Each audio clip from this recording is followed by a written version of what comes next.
Excellencies, dear colleagues, good afternoon to who is with us at the International Environment House, and good morning, good afternoon, or good evening to who is with us on WebEx or is now watching the video of the event.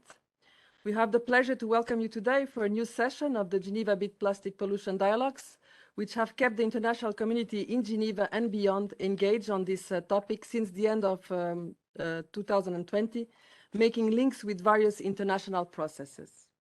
This third series of dialogues that kicked off in April is organized by the Geneva Environment Network in collaboration with the Basel, Rotterdam and Stockholm Convention Secretariat, the Center for International Environmental Law, the Global Governance Center at the Graduate Institute, the International Union for Nature Conservation, Norway, Switzerland, the Forum on Trade, Environment and the SDGs, and the University of Geneva. We are all convening today as the United Nations Environment Assembly made history in March this year by adopting a resolution setting up the path to a global treaty to end plastic pollution.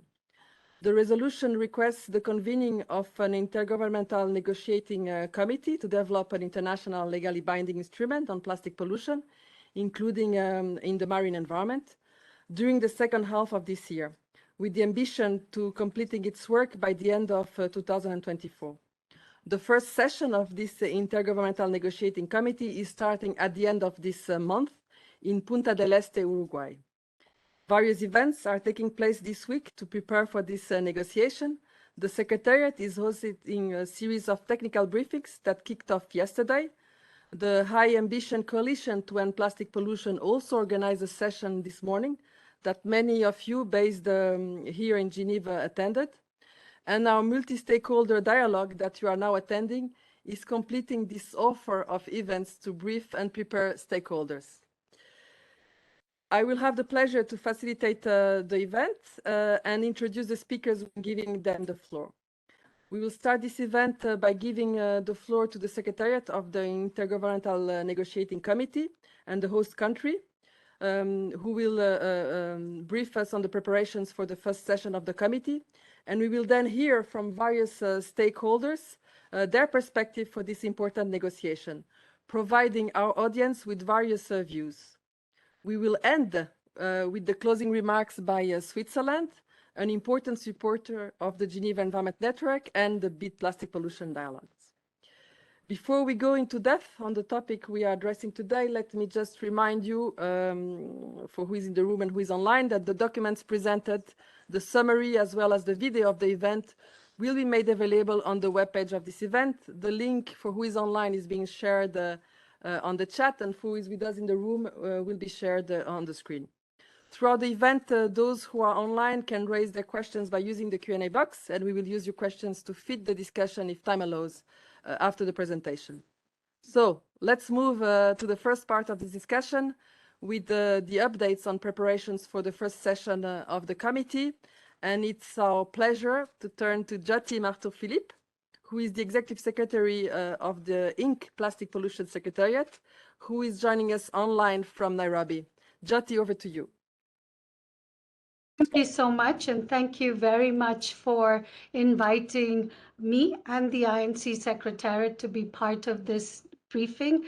And I hope that we will get lots of questions at the end of the presentation. So moving forward, can we move forward? I just want, one back, yes. So just to give you a little bit of a background of why we are having an Intergovernmental Negotiating Committee meeting in Uruguay in November later this year. First of all, there was a resolution by UNEA, the United Nations Environment Assembly, this year, which gave the mandate to UNEP to develop an internationally legally binding instrument on plastic pollution, addressing the full life cycle of plastics. We were requested to convene an ad hoc open-ended working group in the first half of 2022 to prepare for the work of the committee, and this took place in Dakar also earlier this year. We were also requested to convene the INC, the committee, from the second half of 2022 to complete its work by the end of 2024. And we were also requested to convene a stakeholder forum at INC-1 to exchange information amongst member states and the stakeholder forum. Finally, we were requested to convene a diplomatic conference upon completion of the negotiations to adopt the instrument and open it for signature. We move on. So what will the instrument consider? So we have two paragraphs that are the operational paragraphs of the resolution, para 3 and para 4. Para 3 says that the instrument should consider promoting sustainable production and consumption of plastics, including in the product design and environmentally sound waste management through resource efficiency and circular economy. It should consider all the means of implementation, capacity building technologies, technical and financial assistance. It should look at monitoring and assessing the effectiveness of implementation. Compliance should be addressed. There should be some national action plans promoted, research and innovations, science and socioeconomic information and assessments should be undertaken. And finally, and very importantly, that there needs to be multi-stakeholder engagement, cooperation, coordination, and action at all levels for us to be able to effectively implement any instrument. If we go forward. So how will the instrument deliver? So we, which is the paragraph 4 of the UNEA resolution, the instrument should consider obligations, measures, and voluntary approaches in supporting the achievements of the instrument's objectives. There, of course, should be financing and a finance mechanism to support the implementation, and there could be a consideration of a dedicated multilateral fund. Of course, national circumstances should always be taken into account, and mechanisms for policy relevant scientific and socio-economic information and assessment should be included. And most importantly, we also should look at the lessons and best practices from the so many years of doing implementing and negotiating in MEAs. There are lots of lessons and practices that we have learned that we could look at including in the instrument so that it delivers more effectively and efficiently. Can we move on? So I already talked about this. The ad hoc open-ended working group meeting took place in Dakar in 30th, in May, June. And the key outcomes were an indicative date for INC-1, which is, the week of 28th November, and the host is Uruguay. Guidance was given to the Secretariat to prepare the documents for INC-1, and the recommendations to the INC were that there should be 5 sessions of INC organized for negotiations. A nominal timetable was of sessions was also agreed, and finally. We lost sound, and this is due to the fact there are connectivity problems in Nairobi because we have a struggle with another panelist who is also based in Nairobi. Should you proceed, Brenda, while Jati comes back? Sure. You might, please. Brenda Kokuk from the Secretariat, who is sitting here in Geneva with us, will continue while we get Jati back. Okay, thank you very much, Diana. I think Jyoti's already touched here on the open-ended working group, so I'll just move to the next slide then.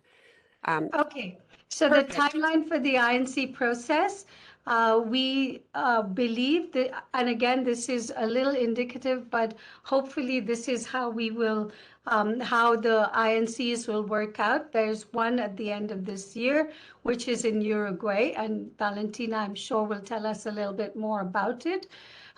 Next year, in the first half and the second half of the year, we will have two INCs, INC-2 and INC-3, and there will be UNEA 6 in the week of 26th Feb in 2024, and we will report on progress at UNEA 6. The executive director will report on the progress, and then finally we will have two INCs in 2024, and with the diplomatic conference taking place hopefully in mid-May next year, in 2025. Can we go forward? So the meeting flow, as you know, the multi-stakeholder forum will take place on 26th of November. There will be regional meetings and the meeting of the members nominated by their regions to the Bureau on 27th of November, and we will have the INC from 28th November to 2nd December. The application for travel support has closed, but the deadline for registration of participation by people who are not supported by UNEP has been extended to 7th of November. And visa exemption letters for those who need them should be issued by Uruguay very soon, and so you should be receiving them shortly. This is the registration that we have. We have a huge number of people registered. We have 371 people from member states in person, 773 from major groups and stakeholders, 27 from IGOs, and 32 from the UN system, totaling 1,203. And we're going to have online register, and there's also online participation this time, and that, as you can see, it's 198 for both member states and major stakeholders, 12 from IGOs, 13 from the UN system, and so in total we will have over 1,600 participants for INC-1. For the registration update, you can see the bar chart. We have 569 registered from the member states and 971 from major groups and stakeholders, 45 from the UN and 39 from the IGOs. We can go ahead.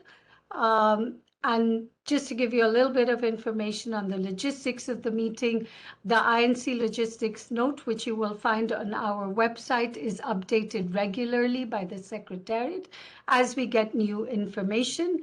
We are sure this is going to be a plastic-free meeting, so delegates are requested to bring their own water bottles, and water dispensers for refilling will be provided all through the venue. Registration will open on 25th of November from 9 a.m. to 6 p.m. and from 26th November to 1st December from 8 a.m. to 5 p.m. There will be transfer services available between Montevideo and Punta del Este for flight arrivals and departures, and from Punta del Este city center and the venue every day. As I said, the visa letters are being issued by the host country, and you should be getting them soon. And finally, the accommodation list is available online. And since it's peak season in Uruguay, participants are encouraged to book hotels as early as possible. Next slide, please. Participation in the meeting is hybrid this time. We have, as we said, we have the draft rules of procedure for the work of the INC, which sets up, which was agreed by the open-ended working group, and members should be prepared to finalize and adopt the rules of procedure under item 3A. The time limits for statements are 5 minutes for each statement on behalf of a group of states, 3 minutes for statements by representatives of individual delegations, 3 minutes for statements from the 9 UNEP major groups and stakeholders, and 3 minutes for statements by observers, time permitting and at the discretion of the chair. The preliminary schedule to guide participants through the planning for the session is set out as Annex 2 in the scenario note, which is now available online. You can go forward. We have all the 10 documents that were requested by the open-ended working group are available online in English, and the language versions will follow shortly. We have unfortunately been I would say, held hostage to the number of MEA meetings taking place now because we have not managed to find translators so quickly. All the translators have been in the UN system, are busy with all meetings and all the other MEA meetings. So we are kind of a little behind in terms of other language versions, but they should be available soon. And here is a list of the documents that are available. They say advanced edited English versions, but actually they're the final versions. We are not allowed to put up official documents till all the language versions are available, but none of these documents are going to be changed now. So please, I invite you to look at these documents as they exist now. Thank you. Do you want to go forward? So the INC provisional agenda is and the flow of meeting are there in the scenario note. What are you doing? What? You're turning your camera off because the internet is bad. Okay. Sorry. So the provisional agenda and the time, the flow of the meeting are available through the documentation. So this will be the provisional agenda. And if we go to the next slide, it is our suggested flow of the meeting. The most important, I think, that everyone is interested in is how the discussions will be structured under agenda item 4, which is the legally binding instrument. And here the discussions will cover two different but related considerations: what should be included in the legally binding instrument, and how could the process be structured in order to reach agreement by the end of 2024. A set of related questions are outlined in the scenario note, as well as the order by which interventions will be taken up. Now, the possible outcomes of INC-1 are also outlined and identified in the scenario note. And I will just I invite you and point you to the scenario note for these. And with that, thank you so much. And if you have any queries, please do not hesitate to write to us. Thank you. Thank you very much, Executive Secretary. There were some connection, small issues. It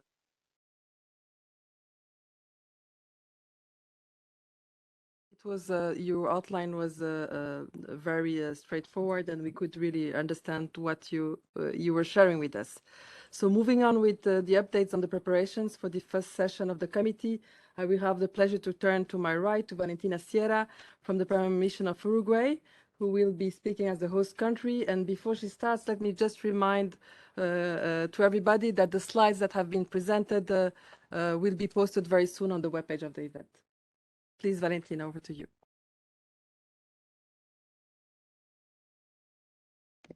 Thank you very much, Diana. Thank you, first of all, for having us here, for the invitation, for all the co-conveners, for organizing this important briefing. Well, I'm Valentina from the Permanent Mission of Uruguay here in Geneva, and I will just very briefly complement the information that Jyoti, the Executive Secretary, just gave you. So to start, here we have the beautiful slides that I had some help from UNEP staff to do it, so thank you so much. Let's start, talking about the INC-1. We will have the INC meeting, the main meeting. It will be in Punta del Este, Uruguay, and Punta del Este is located 130 kilometers from the capital, from Montevideo, and most of the delegates will arrive to Carrasco International Airport. So we will have 1 hour and a half approximately of time to reach the city of Punta del Este. We will also provide a arriving to Carrasco International Airport, and also you have different options, for instance, taxis, Uber, also buses that they go. We have one bus each hour from Montevideo to Punta del Este, but we have many options of transport, so don't worry, you will reach Punta del Este very easily. And most of all, we will be taking care of your flights, your information when your flights arrive to Uruguay.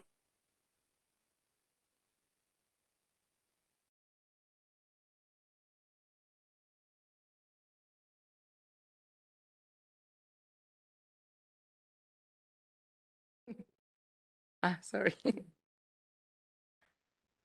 Okay, excellent. And just some general information, so you can. Oh, maybe I think we skipped one. Yes.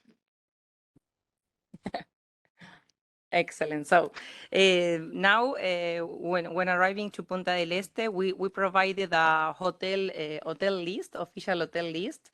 We block many rooms, more than 500 actually. So you can just reach each hotels there, and we will provide also shuttles, daily transport from each hotel in the list through to the convention center. So here you have in the picture the map. The hotel area is located in the peninsula and on the seaside, and it's 4 kilometers from the convention center in Punta del Este. So we will have daily transport. Please.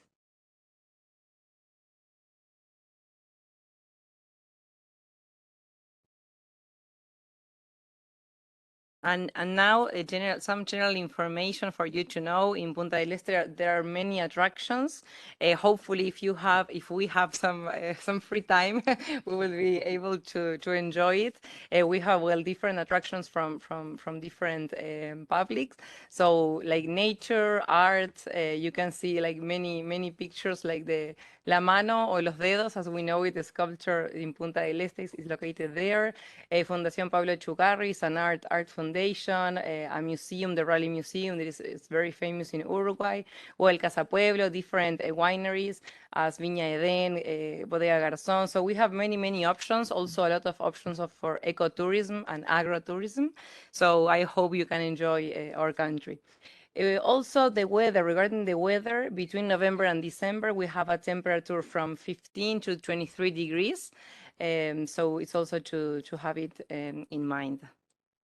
Next slide, we will talk about very briefly, because you will have all this in the information notes, but the regulations regarding COVID.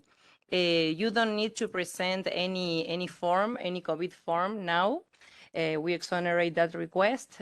Also, all the delegates that are vaccinated, that have a vaccination scheme approved by the country of origin, are allowed to enter without just with the proof of vaccination. And then if you don't have the vaccination scheme complete, you can just present a negative PCR or antigen test dated between, that it has to be done in less than 72 hours to start the trip.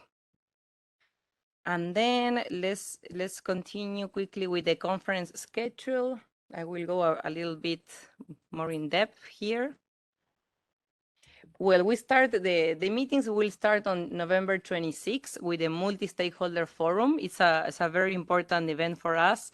As also Yoti mentioned, This is a very particular negotiation. It's very specific, and we need to have all different stakeholders involved, the private sector, the academy, the NGOs.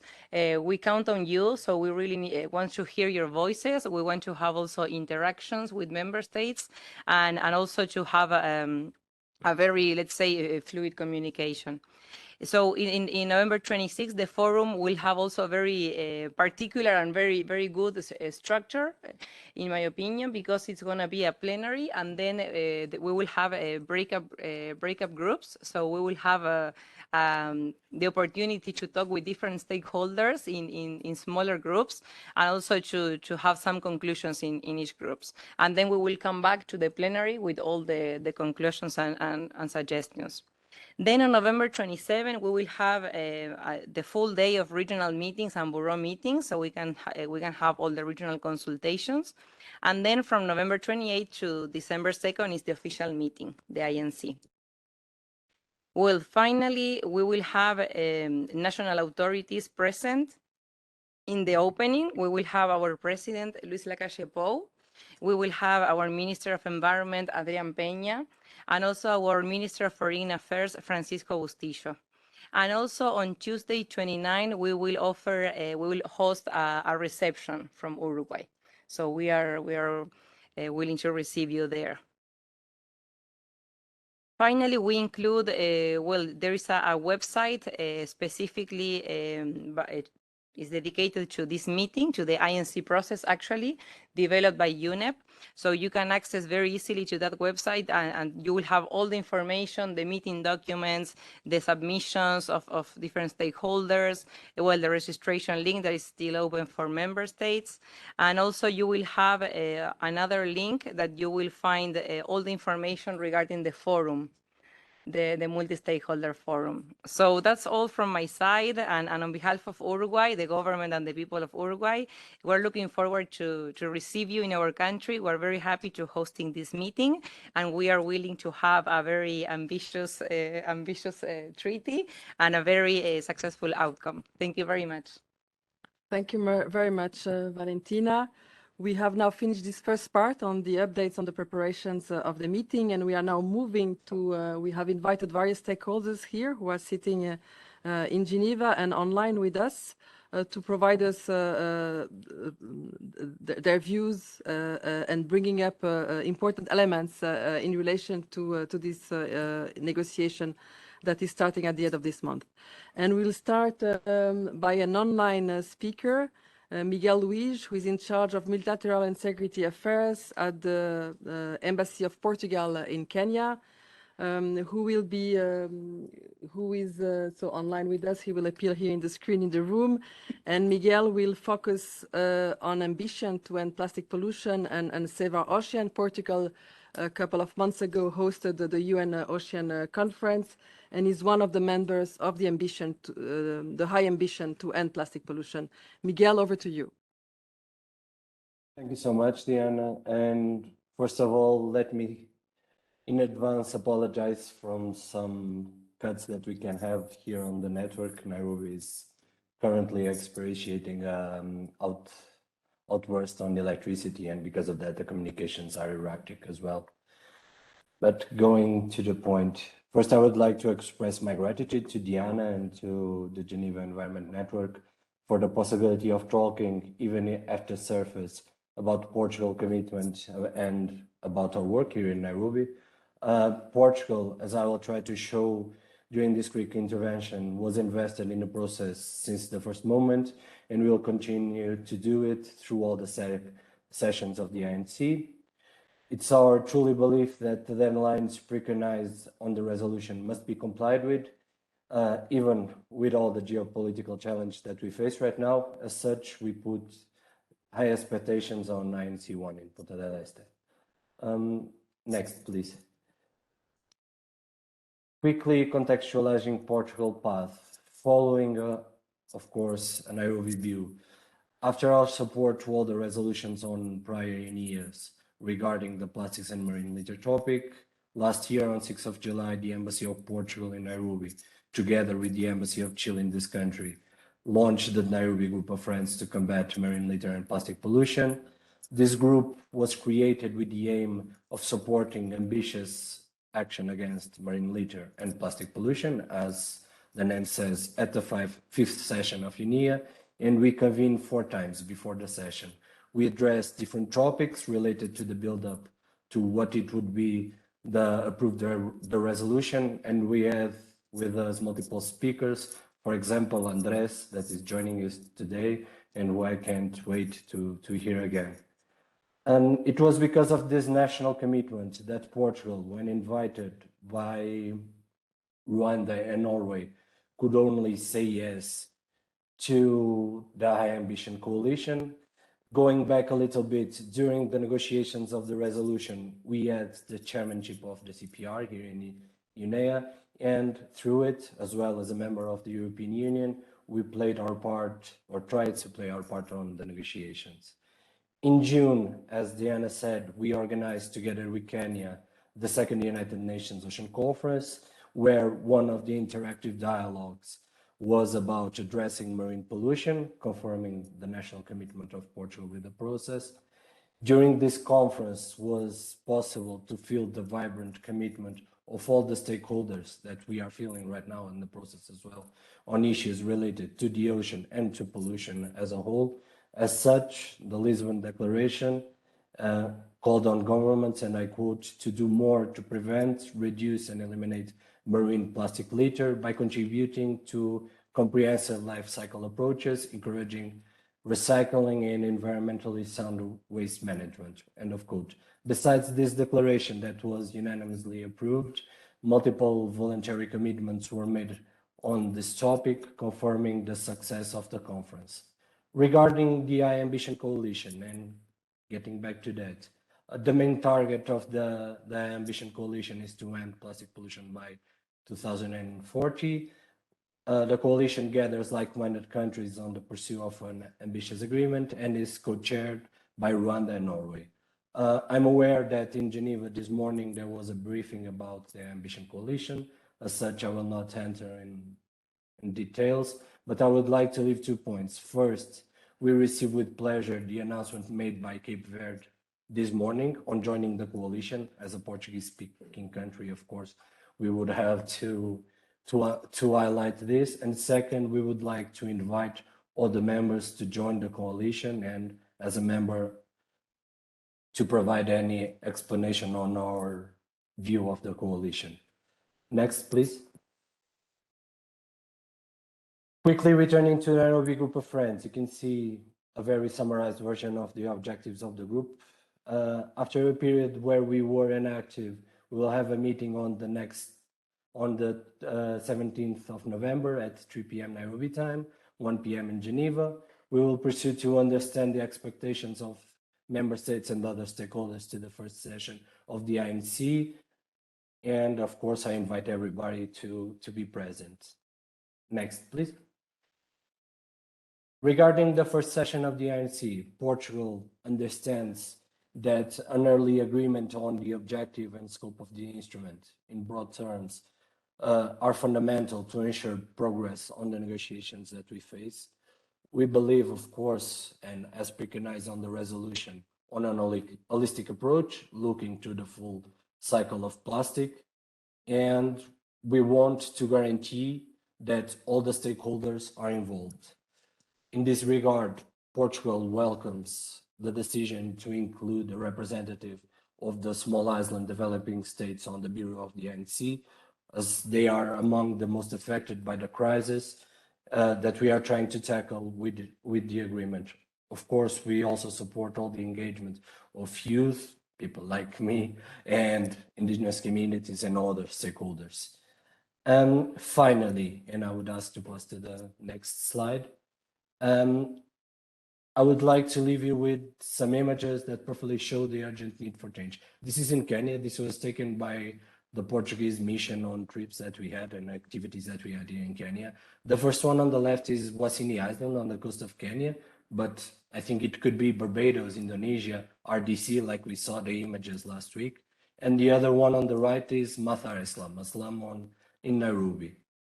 On the next slide, on the left, we have Lamu Archipelago. Lamu due to ocean currents. In Lamu, due to the ocean currents, about 80 to 90% of the plastic washed up on Kenyan shores is retained on the archipelago's beaches and mangroves. On the right, we have the same location as the image on the previous slide, the one that only appeared garbage, on Mathar Islam, but with my camera rotated about 50 centimeters, 1 meter to the right, revealing that beneath the cluster of rubbish, we have a river. With no other option, of course, the people that lives on this slum, as well in other informal settlements around the world, use what is cheapest, plastic. Despite the primitive circular systems that they have, and there are studies about it, it's apparent and it's clear that these communities have no means to address the issue. As such, with these images, I leave us all with the call that it will be up to us on the following years to turn off the tap to address plastic pollution so as not to further harm those most affected by unsustainable patterns of consumption and production. And here in Kenya, you can believe that we see a lot of people affected by it. An ambitious agreement together with ambitious action are the key to ensure that the generations that are to come can have a planet without plastic and without being destroyed.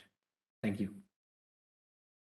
Obrigada, Miguel, for joining us online and ending your presentation by reminding us the importance of what we are facing and why we need ambition.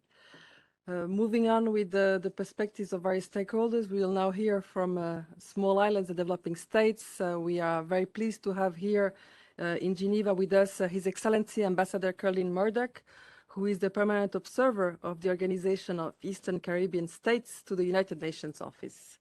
Excellency, you have the floor.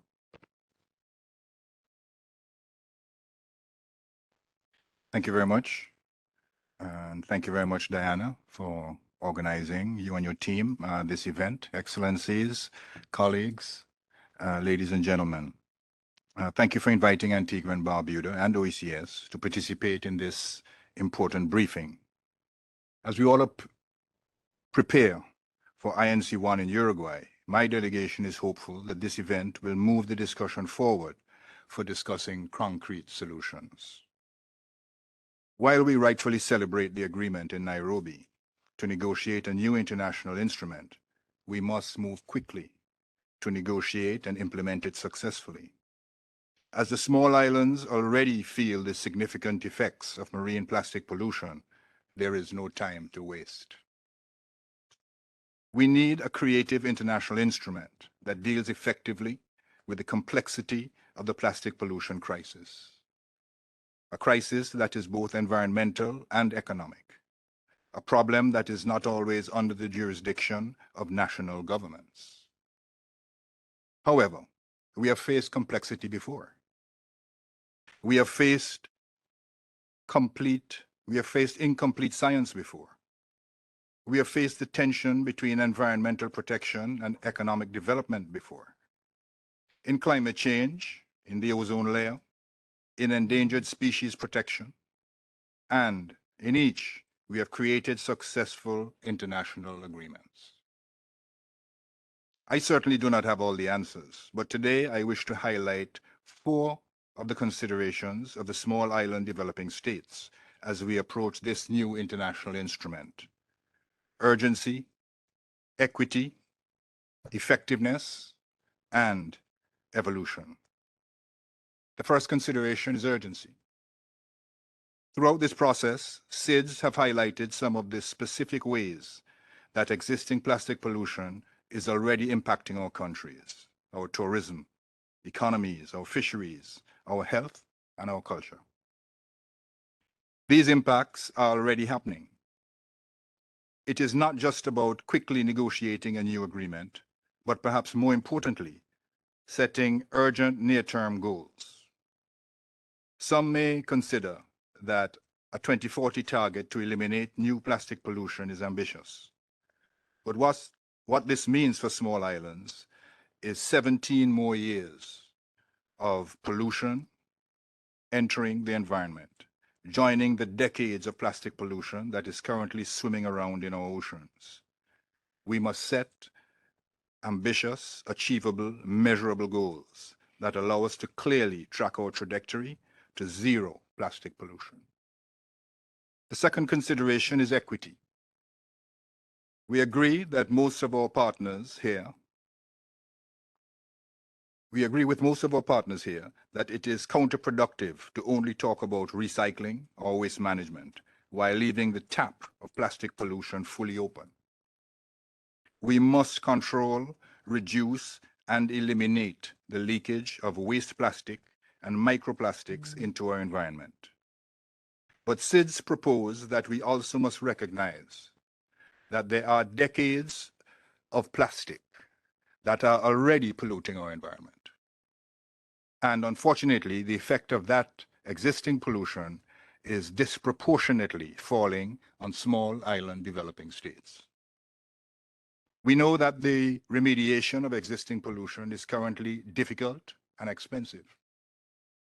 But if the Pacific tuna fisheries collapse or become less valuable because of the bioaccumulation of plastics, it will be difficult, expensive, and unjust. Remediation is an essential element of the new agreement. And this brings me to the third consideration, which is effectiveness. The multilateral environmental agreement of the past that have been the most effective are those that have addressed both the environmental problem, but also countries' interests in solving the problem.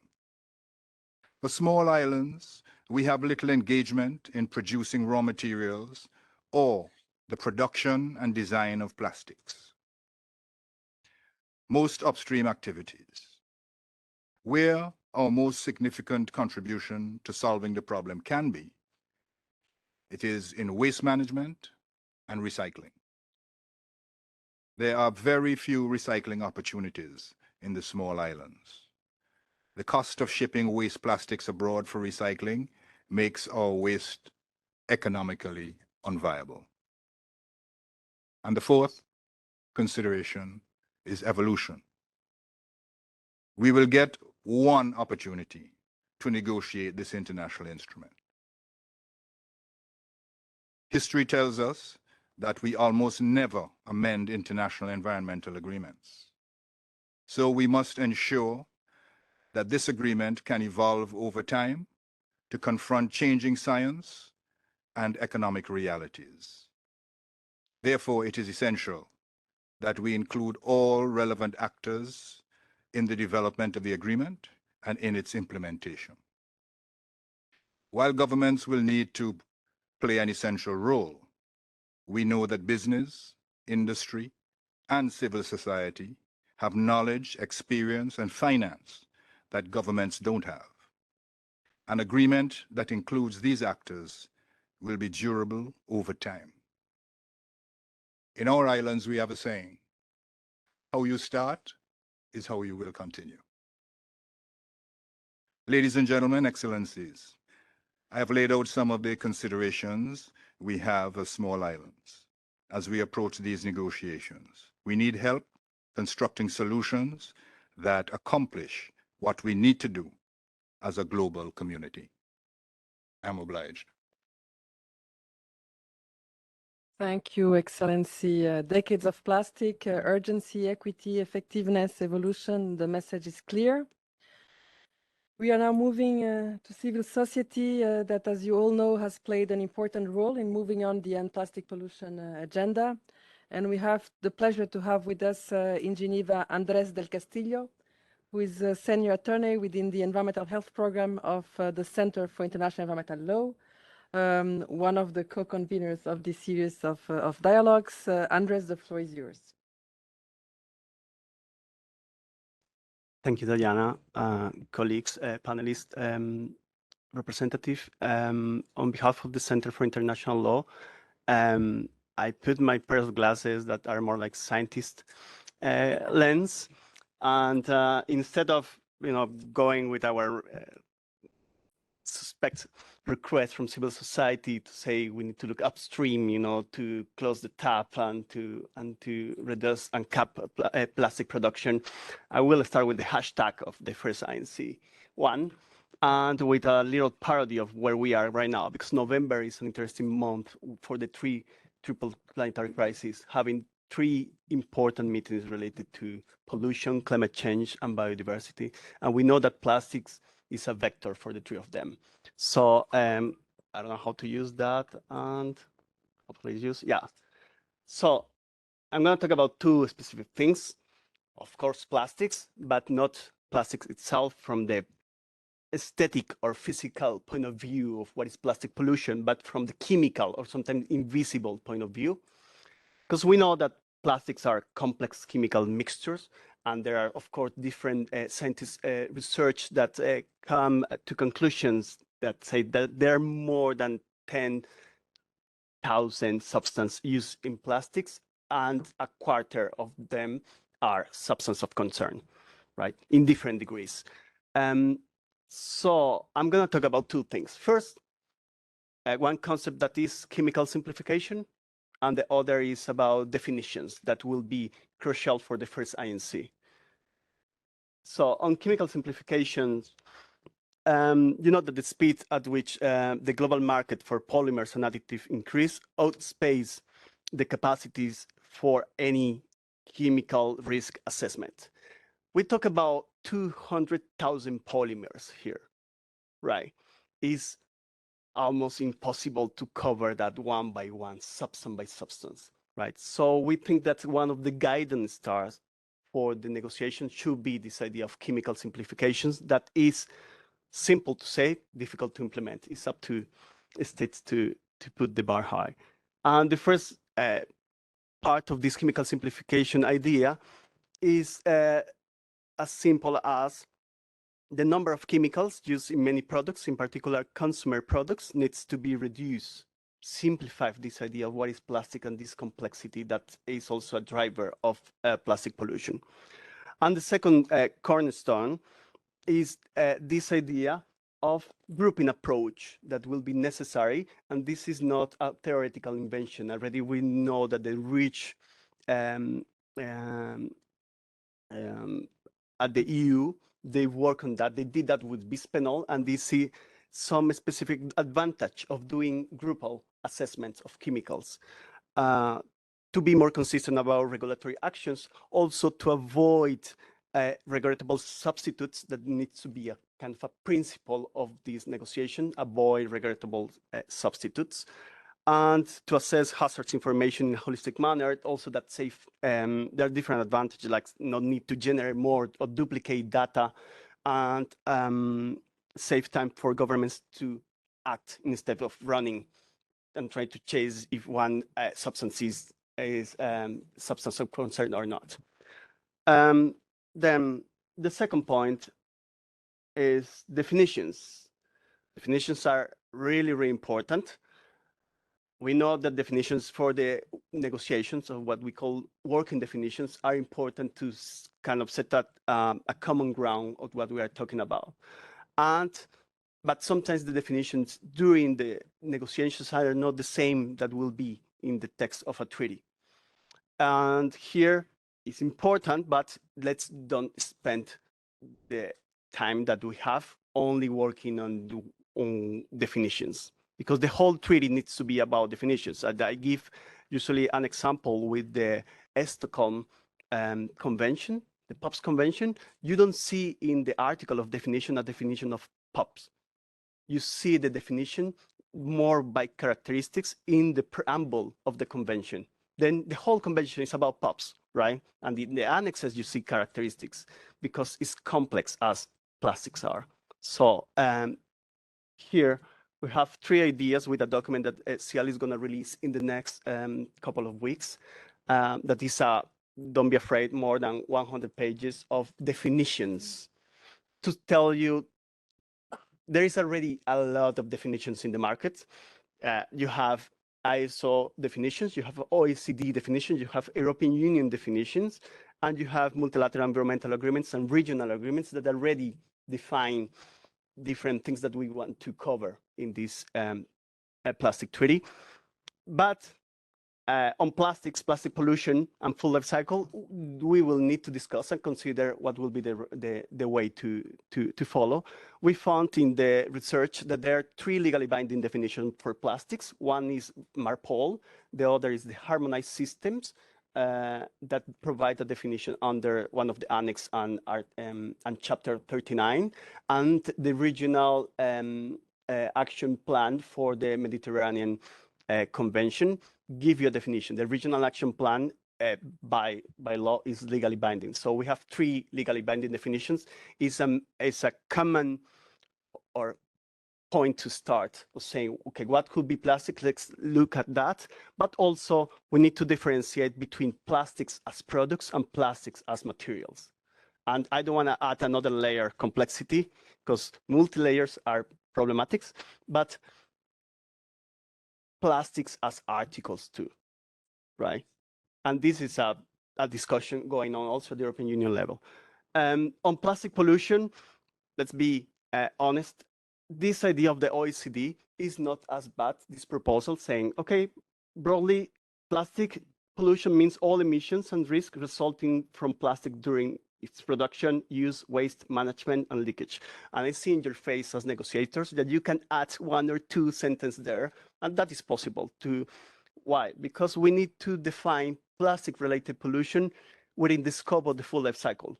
Otherwise, it doesn't work. If we define plastic pollution as plastic waste, we are only covering the downstream part. So, and that is my last part of the presentation of this idea of the life cycle. By recognizing the life cycle of plastics, it starts in extraction or sourcing, because now we're talking about oil and gas. In some years, we're going to talk about crops, right? We need to give the governing body the possibility to act on that at some point. So we are not saying we are prioritizing the extraction, but we recognize that that starts at extraction of sourcing, and let's prioritize a specific hot topics. So that is just what I wanted to say. I can talk for ages about plastics, but thank you so much. I forgot.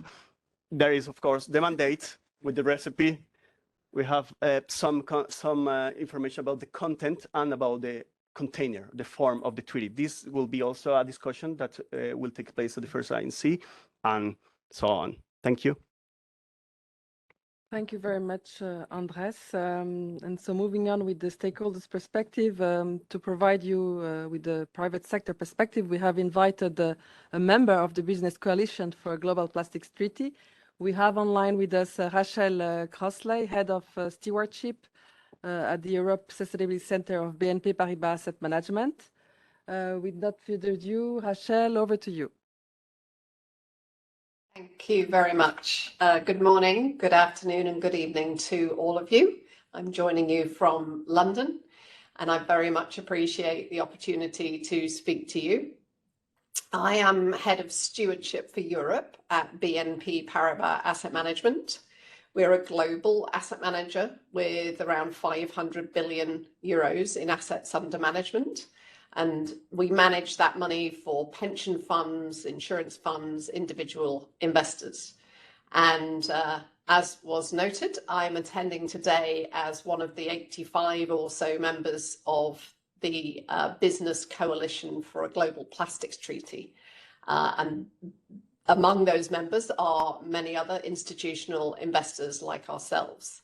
And I'd like to take a few minutes today to explain why it is that a major global investor like ourselves supports the development of this treaty. We at BNP Paribas Asset Management have been evolving our approach to incorporating sustainability issues into our investment strategies for more than 20 years already. So we have long recognized that the world is facing many critical environmental and social crises that threaten to undermine the quality of life for current and future generations. And we also understand that these crises generate global long-term risks to our economies and societies, which can affect the long-term financial returns of our investments. And they can even threaten the stability of the global financial system, as is becoming to be understood, particularly through the lens of climate change and biodiversity. So we therefore consider that we have a duty to act to try to avert these crises and to create better economic systems and societies. So in response, we've made a series of clear and public commitments to use all of the levers at our disposal as an investor to drive the energy transition and tackle climate change, to reduce the impacts of companies in which we invest on biodiversity, and to promote more equal and inclusive societies, among other commitments. And a very important concept that we and many others follow is, as a large global investor, we're what is called a universal owner. So that's because we invest globally and across all sectors and many, many companies. And so the negative impacts of an individual company can have negative knock-on effects on many other companies in our investment portfolios.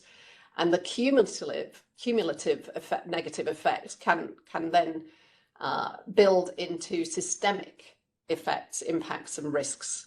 And so we see it as being in our interest, or more accurately, actually in our clients' interest, to work to reduce and ideally eliminate these negative impacts. So as a universal owner, it makes complete sense that we would support international efforts such as this one to tackle all forms of pollution, and particularly the scourge of plastic pollution. And we see the most effective way of addressing global systemic issues like this one as not being simply by engaging one by one with individual companies in which we invest to secure changes to their policies and practices, which we do, but also by working with other like-minded investors and stakeholders to change the rules of the game, so to speak. So therefore, we aim to use our voice and our influence to help to shape the markets within which we operate, and especially with respect to sustainability issues like plastics pollution. So in our parlance, we say we intend to be future makers to help drive systems change. And it's for these reasons that we joined and have supported the Business Coalition's call to develop a strong global treaty to end plastic pollution.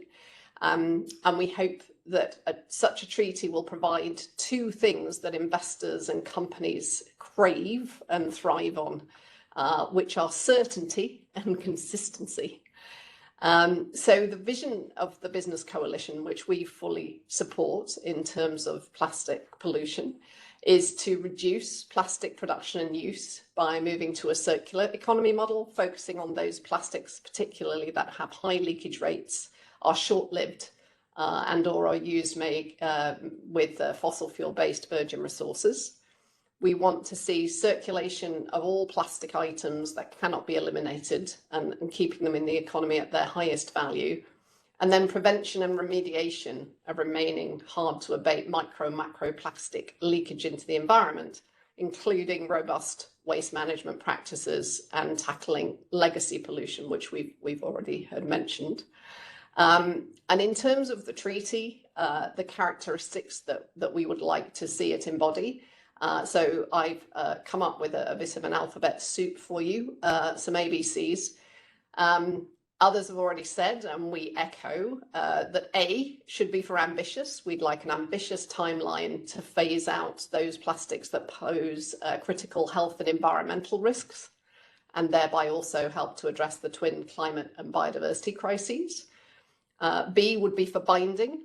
We don't have time, as I think most of us on this webinar understand, for further voluntary or non-binding measures. So we'd like to see a legally binding treaty. C is for circular. We would like to see this treaty underpin a fundamental system shift towards a circular material system. D is for data. We'd like the treaty to be based on data and science, credible, independent science. We'd like it to be enforceable. That's E, implemented and enforced effectively by nation states. With F, we have far-reaching, so we'd like the treaty to tackle the whole value chain and address both upstream and downstream activities, as others have already said. G is for global. We'd like it to be global in scope. For H, we have harmonizers. So we'd like it to harmonize rules and regulations across jurisdictions, as well as goals and obligations, and crucially to avoid a race to the bottom where competition develops between nations to attract companies or facilities or technologies by undercutting each other with weaker standards. I is we'd like a treaty that incentivizes private sector investment and government support for effective and efficient solutions, so to direct investment to new technologies and those companies that can deliver a circular and sustainable future. And conversely, and very importantly for us, an approach such as that will help us to avoid the risk of directing investment towards outdated and inefficient technologies and practices that then become what are called stranded assets. And then finally, with J, we have just. So we'd like the treaty to be just in that it contains provisions to protect and respect the livelihoods, health, labour and human rights of all people involved in the value chain to achieve a safe and socially just circular economy. So thank you very much again for the opportunity to speak to you today, and I'm happy to follow up with any questions anyone might have via email afterwards. Thank you. Thank you very much, Rachel, for this very comprehensive perspective. The last group of stakeholders we have invited to provide their perspective are the cities and local governments. You might remember that earlier this week we celebrated the World Cities Day. We have with us Camelia Kamileva, who is the co-director of the Geneva Cities Hub. Camelia, the floor is yours. Thank you very much, Diana, and organizers for inviting me. I might not be that poetic like previous speakers, but I will try to give concrete inputs for diplomats, being myself a former diplomat for the negotiation of the treaty. So discussing a resolution entitled End Plastic Pollution is actually a very positive news. But of course, it is utopic to believe that this can happen without the full involvement of all stakeholders. And for the moment, you are doing very right to open the negotiation to all of them. So organizers of this event, whom I again thank warmly for inviting me, has been always supportive of the work of the Geneva Cities Hub. And in one sentence, what we aim is to better connect regional governments and local governments to multilateral processes.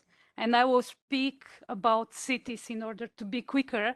But when I say cities, it is obviously about subnational authorities which exist in all countries. So it is true that plastics are everywhere. And it is also true that in all the countries, the municipalities, cities, authorities are responsible, for example, for the collection points.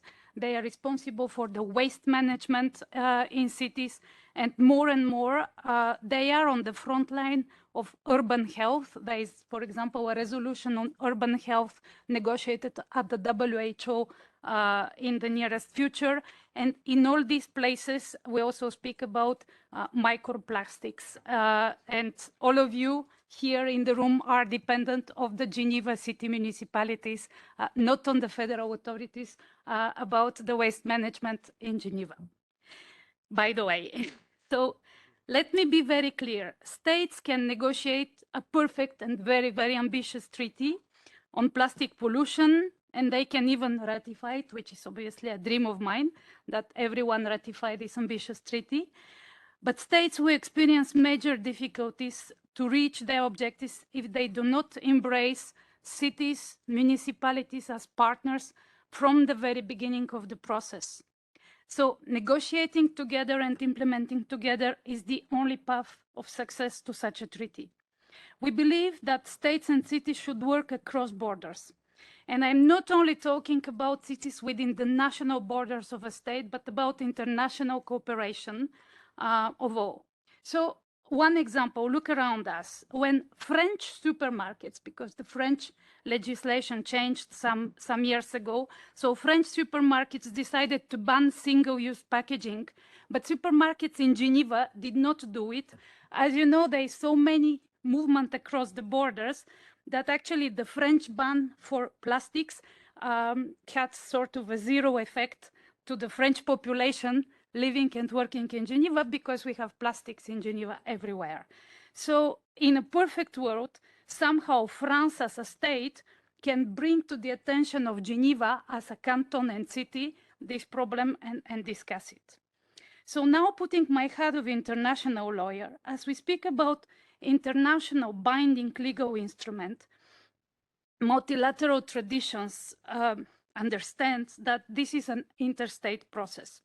So you will be organized like in all the COPs, I presume, in a blue zone and the other zone. And actually, cities can have exposition stands, they can have side events, they can be invited to do a statement from time to time.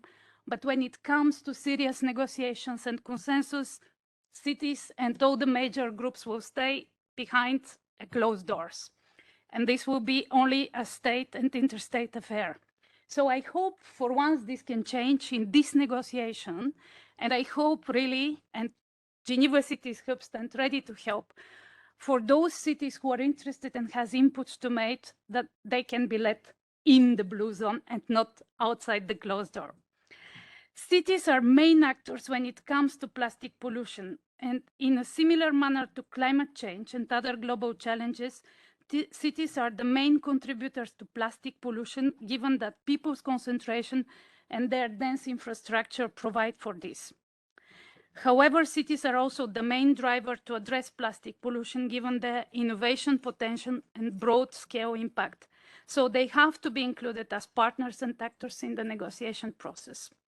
Now, how this can happen, I will just drop some ideas today, but obviously we are ready to continue to work with member states and all the stakeholders.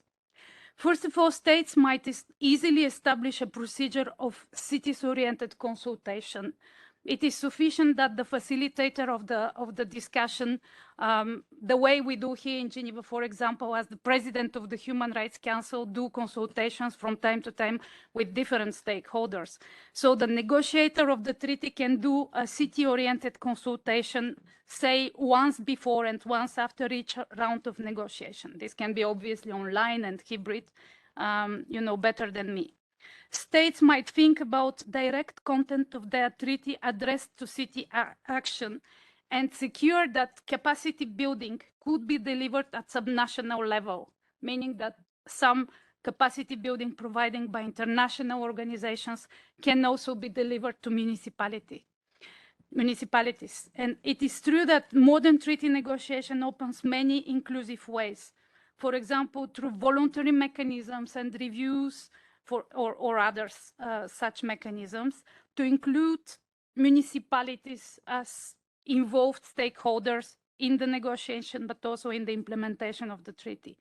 And this doesn't contradict the fact that states remain primarily responsible for treaty negotiation and implementation, but enlarge the scope of obligation recipients and bearers to the subnational authorities. In other words, Switzerland will be happy to share the responsibility of the obligation of the treaty with the cantons and the city, I believe, and also other states will be happy to share the responsibility with the municipalities who can only help states as they play in the same camp. And finally, cities' direct participation in the negotiation could be secured, obviously, through including them in the national member states' delegations. But even better, they can be given a status of observers in the negotiations. So why not? NGOs are given status of observers, why not cities? And there are some formalities to be sorted out, such as the number of cities interested, etc. But we've been there many times at the UN. It is possible to create an accreditation ad hoc for the negotiation. It's not that's new under the sky. So I believe this comes to the goodwill of the negotiators. And finally, any of the above measure to include cities can be combined with a dedicated space on the website of the Secretariat, which we just saw at the beginning, where interested cities, municipalities can publish their best practices and recommendations about the ongoing negotiations. And you'll be surprised that many cities are much advanced than their own countries in plastic pollution dealing, recycling, etc. So you'll be very happy, I think, as negotiators to understand that some cities have some solutions which can be envisaged already on a more global level. So we stand ready to help. Thank you very much for giving me the floor, and yeah, good luck with the negotiation. Thank you. Thank you, Camelia. The message is clear. We now come to a time where we can, we have not that many minutes, but we can still take some minutes to exchange. And before we start that, let me just remind something that was not mentioned in the first part of this event, which is an information on the third meeting of the Basel Convention Plastic Waste Partnership Working Group, which will take place also in Punta del Este in Uruguay, from the 23rd to the 25th of November. The information will be available in the summary that we will make of this event. I'm turning to the room. We have a few questions online, some that we will reply in writing, some others that I might raise to the Executive Secretary. But I would like first to see if there are some questions here in the room.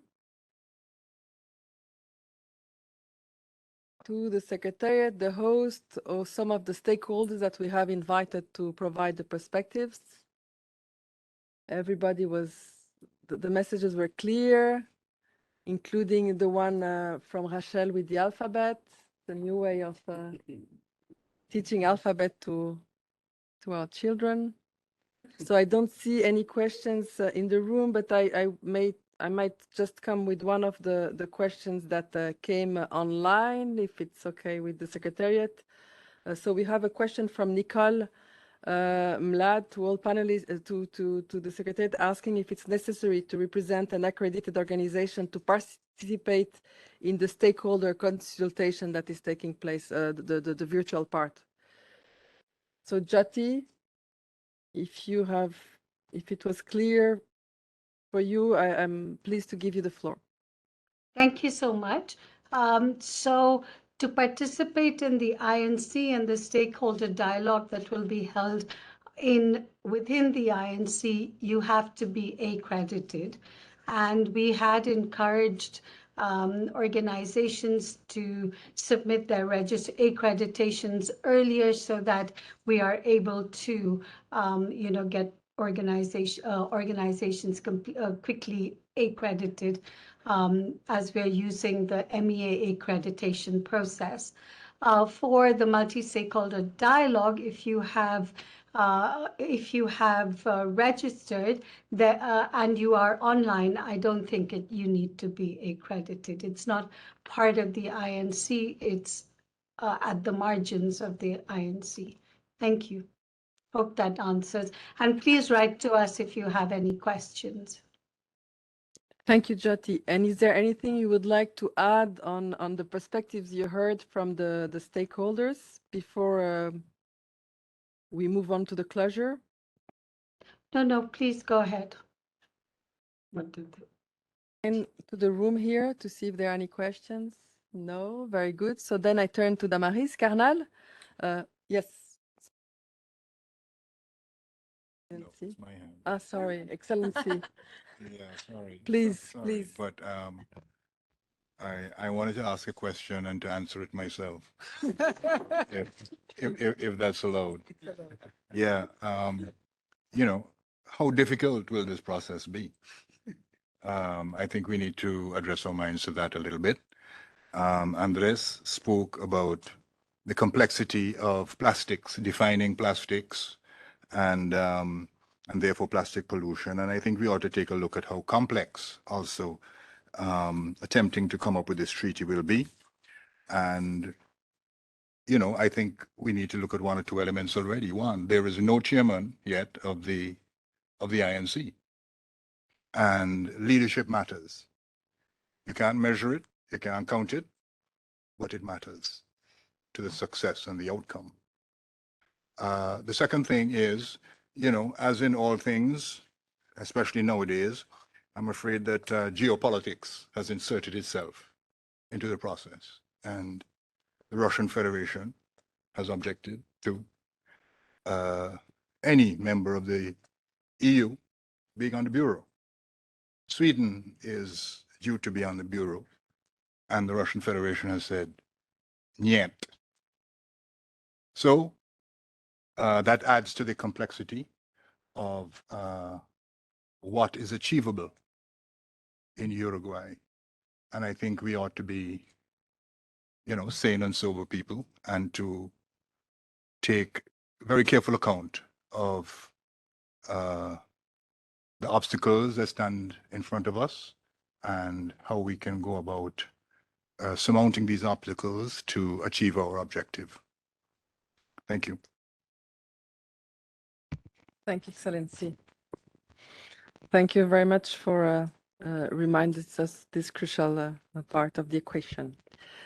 So it's now time to close this event. So before I give the floor to Damaris Carnal, just to remind you that the summary of this event, the main slides that you have seen, and other elements that have been shared will be available online.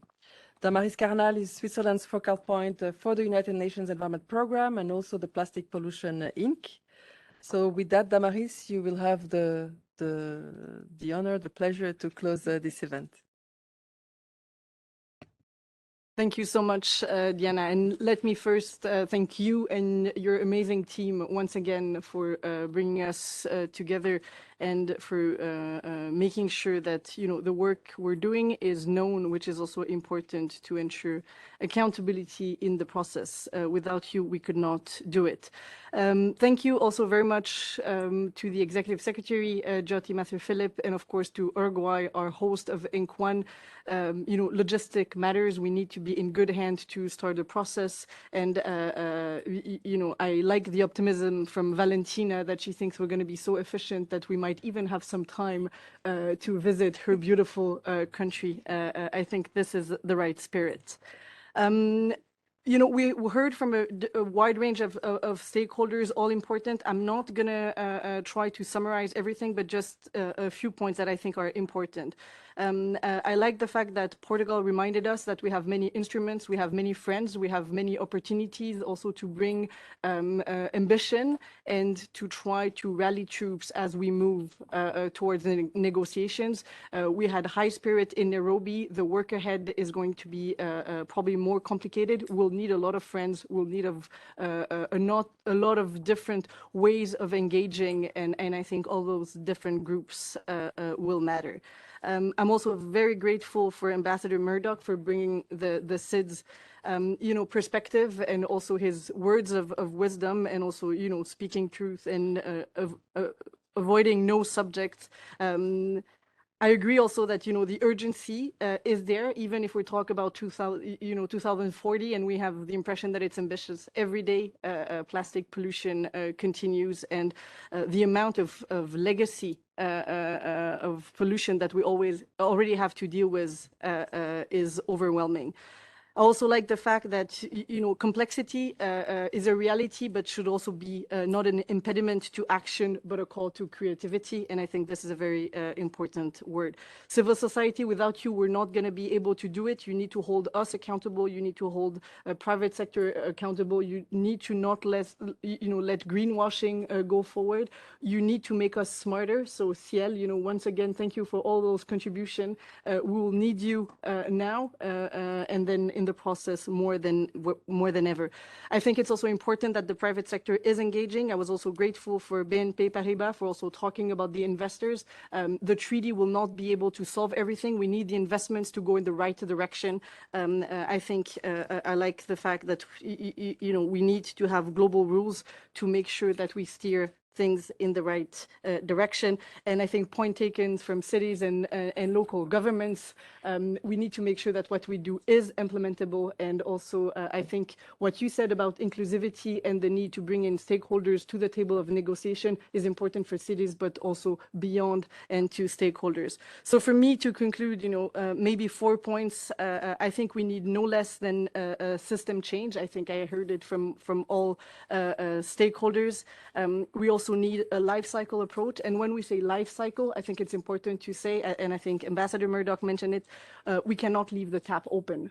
So full life cycle is also not midstream, is also upstream, and we'll need to work on this and reduce production if we want to solve the problem, even if, of course, we will need more circularity and safe circularity. I think the health problem were also mentioned front and center by Ciel. And then a multi-stakeholder approach. And I think it's quite clear because of the complexity that we cannot do this alone, and we'll need all hands on deck. I'm happy that it seems we can count on the support of many. And finally, we are drafting a treaty. The raison d'etre of the process is that we need global rules. Voluntary and national approaches have not led us to where we want. I think SIDS are bearing the brunt of plastic pollution. So we need to do better, and we need to do this in a coordinate and legally binding manner. And then, also taking again a word from my neighbor here, is how you start is how you will continue. And I think the message about leadership and the chairmanship, I think, is very important. There's a responsibility of all stakeholders, but there's also responsibility from governments. And ensuring that we have a functioning bureau and having a chair for this process is the responsibility of governments. And this is something we need to take seriously, and this needs to happen as soon as possible. But I'm confident that there's willingness here and beyond to move this forward and on to INC-1 and to the launch of a great process. Thank you very much. Thank you very much, Damaris. Thank you very much to all the panelists who are with us here in the room, and also a very special thanks to those who join us online, and a warm thank you to the Executive Secretary, and also wishing her good luck with all the events that are happening in this intensive week of events to prepare stakeholders to the negotiation. So don't hesitate to join these events. The links have been shared on the webpage of this event. So with that, also thank you to all the attendees who are here at the International Environment House and those who joined online. So we will now close with those good words from Damaris and see you at our next session, and wishing you all the best for those who will be traveling to Punta del Este. Just a little bit of publicity for the upcoming events that the Geneva Environment Network will be hosting next week. We have, starting in this weekend in Geneva, the Convention on Wetlands is having its conference of the parties, and we will be there with the side events on wetlands. And also next week, we will be at the UPR process. There we are focusing on human rights, and we will help NGOs from the Philippines in having an event there. And a few more things coming up. Stay tuned with our website for that. Thank you.